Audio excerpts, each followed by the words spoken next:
Hvad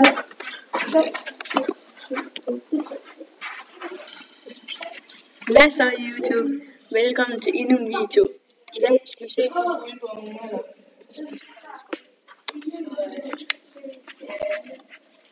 min video.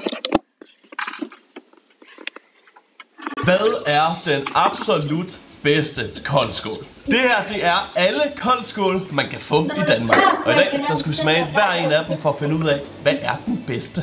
Og lige inden vi kaster os ud i det her, Molle, hvad er en god koldskål? Nej, det ved jeg ikke. Jeg har kun smagt de to. Ja. Jeg må nok også være lidt ærlig at indrømme. Jeg tror ikke, jeg har smagt ret meget andet end den der. 10 millioner og den der. Og den der, tror jeg nok. Der er kun 1% fedt i den her. Ja, det er derfor, jeg købte den var lidt sundere. Og jeg vil gerne sige, en god koldskål, den smager af noget. Ja, den her koldskål, den smager sgu lidt af... Er det en melorm? Ja, man kan også godt få en koldskål, der ikke smager super meget. Som for eksempel den her. En god koldskål må gerne have både det sure, men også det søde i form af vanilje. Og det er altså...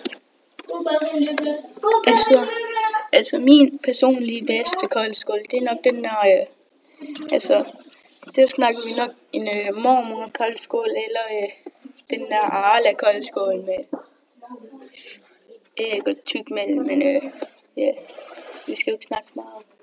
Selvfølgelig også grunden til, at vi smager alle sammen både med og uden kammerjunker. Hvad er en god koldskål, hvis ikke man har smagt den med kammerjunker?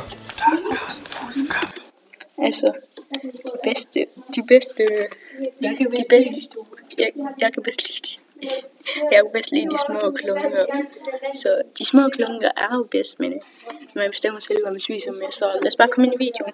Og junker ned i tasken, og de larmer. Så, koldskålstest.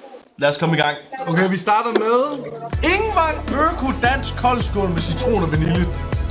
Altså, den her har jeg smagt før, så ja, den vil jeg nok give 5 ud af 10, så bare kom videre i videoen. Det er den allerførste, vi starter med. Så det er det første svin, vi skal smage. Ja. Den er lavet på A38, tror jeg. Tror du det? Ja. Tak. Jeg tror det. Spar tusindvis af kroner på elektronik og hvidevarer. Det er billigt. Få et 55-tommer LG 4K TV til kun 4.444. Danmarks billigste iPhone 16 Pro Max til kun 9.599. Eller spar over 7.000 kroner på amerikanerskab fra Point. Tjek Power.dk.